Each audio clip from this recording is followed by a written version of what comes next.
Con nuestro invitado vamos a analizar el conflicto iniciado por Estados Unidos e Israel contra Irán, que se alarga ya por 3 meses, pese a las promesas de Donald Trump de que sería un conflicto de rápida solución. En las últimas semanas se cruzan las acusaciones de hacer encallar un posible acuerdo de paz que nunca acaba de materializarse. Entre tanto, Estados Unidos volvió a bombardear Irán, tanto en los últimos días como hoy mismo. También ha respondido Irán y ambos se acusan de romper una tregua, desde luego frágil. Para hablar del futuro del conflicto, hoy tenemos con nosotros a Víctor Solano, él es coordinador del Centro Latinoamericano de Estudios Islámicos. Víctor, muchas gracias por estar con nosotros esta mañana.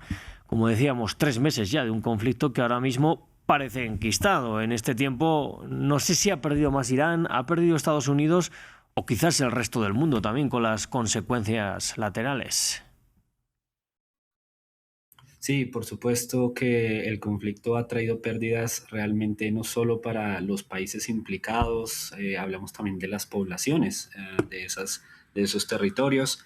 La población civil ha sido un gran afectado de las ofensivas y por supuesto también los mercados internacionales. Hablamos también de la estabilidad geopolítica de la región como uno de los principales afectados en términos de la incertidumbre que se ha generado y que hasta el momento no hay algún tipo de solución visible sobre la mesa, más allá de los diálogos o de las negociaciones que hay en curso. Pero lo cierto es que en estos 3 meses ha cambiado por completo ese panorama de estabilidad que si lo había antes, hoy es mucho menos claro. Claro. Las propuestas de paz van de un lado a otro. Incluso ayer, parecía que Teherán decía que tenía una nueva propuesta de paz en la mesa. Estados Unidos dijo que no había una propuesta por parte de ellos.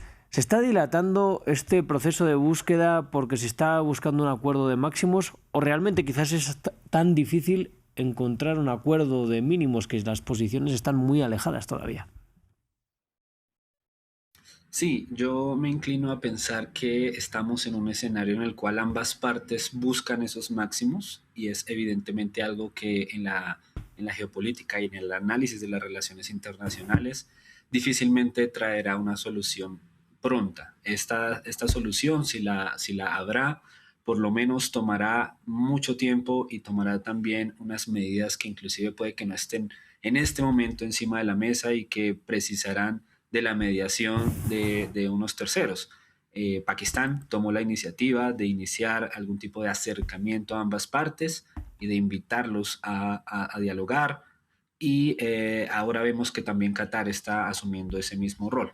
No obstante, en el panorama parece que las cosas no van a estar completas hasta que Israel también asuma una posición al respecto, porque lo que hemos visto es que aunque la guerra fue iniciada de forma bilateral entre Estados Unidos e Israel como una ofensiva conjunta, hoy lo cierto es que en la mesa no está Israel y eso también dificulta mucho más que se pueda llegar a un acuerdo, que es lo que Teherán busca y es justamente el cese de esas hostilidades en Líbano.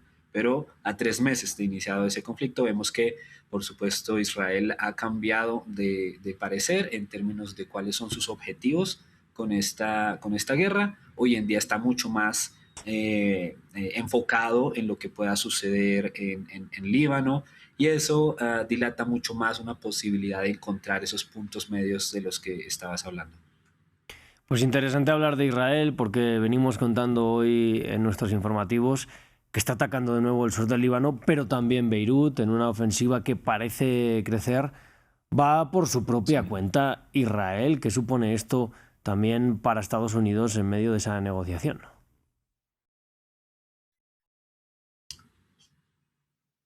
Perdón, no perdí el sonido. Parece que no nos está escuchando el invitado Víctor. Vuelvo a hacer la pregunta a ver si nos puede escuchar. Decíamos que estábamos hablando hoy en nuestros informativos que Israel vuelve a aumentar sus ataques sobre el Líbano, tanto en el sur como en la propia Beirut. Le preguntaba si Israel va por su propia cuenta. ¿Qué supone esto también para Estados Unidos en una relación que parece que últimamente está un poco tirante? Sí, desde luego. Parece que hay una sensación de impotencia por parte de Israel en cuanto al inicio de esos diálogos entre Trump e Irán. Esta impotencia se ve materializada en que en un inicio Israel no fue tenido en cuenta para el cese de los ataques que estaba adelantando en conjunto Israel y Estados Unidos hacia Irán, que parecía en términos de, o en la perspectiva de Israel, que se estaban logrando avances en el debilitamiento de lo que ellos consideran el régimen y el posible cambio de régimen como un objetivo general y a largo plazo en la región. No obstante, con el hecho de que Trump instara a Irán a un cese al fuego y a negociar, hizo que Israel se viera por fuera de una solución. Y vemos que para Israel es mucho más factible que no haya ningún tipo de negociación y que inclusive continúe la guerra antes de que haya un acuerdo que pueda ser perjudicial para los intereses de Israel. Y por el otro lado, Trump, que se vio, digamos, llamado a participar en esta guerra, hoy ha asumido otro tipo de escenario en el cual la cosa, como lo mencionabas también hace un rato, no parece de solución rápida y muchas veces Trump se ha visto como ese tire y afloje de amenazas, pero también unas promesas de un diálogo que está llegando a una solución. Eso lleva a que de alguna manera se vea una cierta improvisación en la región. No hay una clara intencionalidad última de Estados Unidos.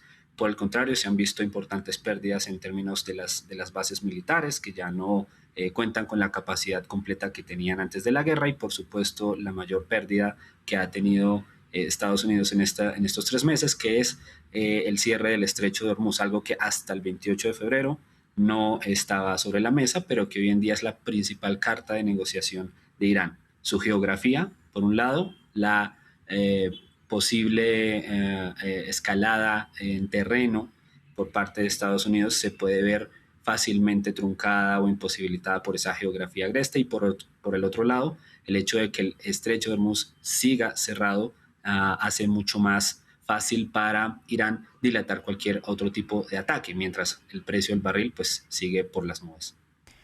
Vamos precisamente a Hormuz.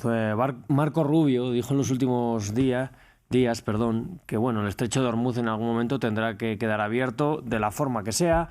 Donald Trump dijo ayer, sin embargo, que aquí nadie va a cobrar peaje en el estrecho de Hormuz, pero parecen palabras alejadas de la realidad que ahora mismo presenta Irán.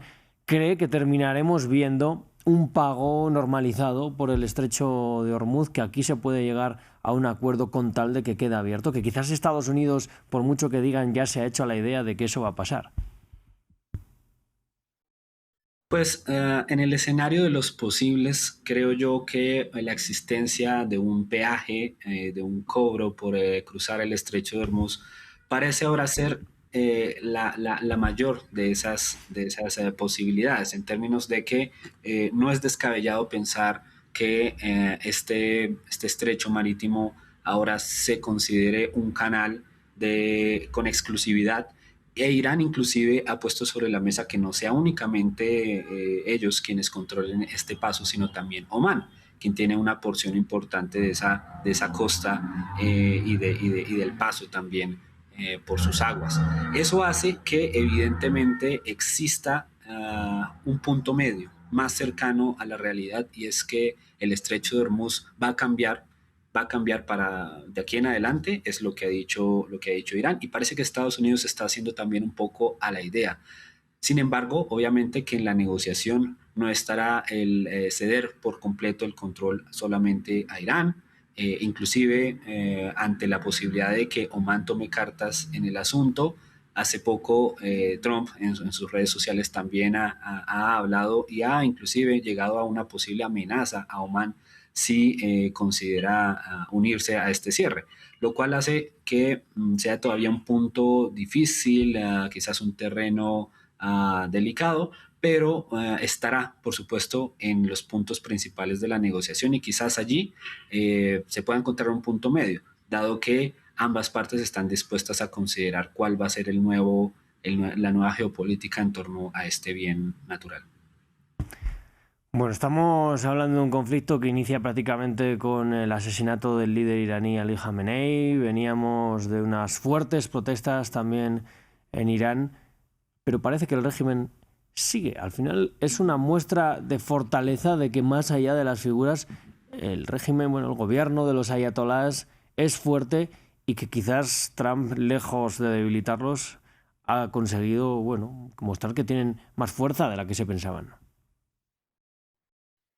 Sí, mi lectura de estos 3 meses es que principalmente hemos visto un cambio nominal, más no estructural en la República Islámica. Lo que eso quiere decir es que a pesar de que hayan caído algunos de los principales líderes previos a este ataque entre Estados Unidos e Israel, se ha dado un fortalecimiento de las bases y de la estructura misma de la República Islámica. Esos sectores pro república son mucho más fuertes, mucho más vocales, mucho más dispuestos a salir a las calles a respaldar al gobierno, a pesar de que la situación en términos económicos, financieros, laborales, bueno, sigue siendo de incertidumbre, pero también se ha dado un apaciguamiento de esos intentos de derrocamiento o de cambio de régimen, e inclusive la figura en el exterior de Pahlavi, aunque ha tomado una vocería, esa vocería no se ha trasladado o no se ha traducido en unos intentos reales de cambio de régimen que hasta este momento se ha acorazado y se ha protegido muchísimo más en términos de un respaldo tanto a la parte militar, a los cuerpos de la Guardia Revolucionaria, como también Claro. hacia los líderes de la negociación. Por ejemplo, ese lado mucho más inclinado al belicismo hoy en día, gracias al liderazgo, al nuevo liderazgo de Mojtaba Sí. Khamenei, pues ha visto una cercanía.